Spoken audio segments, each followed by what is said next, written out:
Bonjour à tous, bienvenue en gare de Médréac pour ce nouveau numéro d'initiative. Vous revoyez ce petit train, symbole vraiment de l'histoire de Médréac et de ce très bel endroit réhabilité où vous pouvez venir faire du vélorail. En tout cas, nous sommes très heureux avec la Chambre de commerce et d'industrie de Rennes de faire durant 4 semaines une escale en pays de Brocéliande. Première invité de cette initiative, Jean-Luc Sanson. Bonjour. Bonjour. Nous sommes très heureux de vous recevoir ici pour parler du relais de Brocéliande que vous avez repris à Paimpont. Nous avons énormément de questions à vous poser. Vous, l'homme de Sarzeau, venu en Ille-et-Vilaine, dans un pays plein de légendes, exercer cette profession d'hôtelier, énormément de travaux, plein d'idées aussi pour développer cette affaire. Vous serez interrogé par les étudiants de l'ESC Rennes.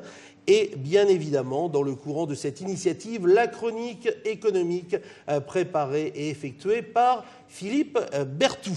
Jean-Luc Sanson, vous avez eu un peu un coup de cœur pour ce pays des légendes ? Oui, j'ai eu un coup de cœur. Je viens effectivement de la presqu'île de Rhuys. Alors on me pose au quotidien, mais pourquoi Paimpont ? C'est l'opportunité des affaires. C'est également la magie peut-être de Merlin et de la fée Viviane. J'habite à Plélan-le-Grand actuellement, à 6 km de mon lieu de travail. Et c'est un vrai plaisir pour moi au quotidien donc d'aller au travail. Vous avez quitté Vannes et des résidences de vacances pour un autre endroit, là aussi où le tourisme est de mise, car 40 000 visiteurs, mais il y en a peut-être même un peu plus. On peut parler de plus de 50 000 personnes à venir dans ce pays de Paimpont visiter les légendes de Merlin. Vous avez eu un véritable challenge d'entreprise pour cette affaire. Oui, alors par certaines idées reçues veut que la côte, il y ait du monde.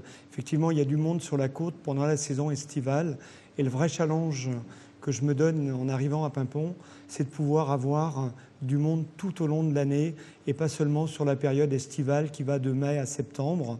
Vous savez, à Paimpont, effectivement, il y a 50 000 visiteurs avec 2 saisons, d'avril à septembre, avec donc les touristes, mais d'octobre à mars, vous avez la chasse à Paimpont, la chasse à courre, et également avec des touristes qui viennent du monde entier.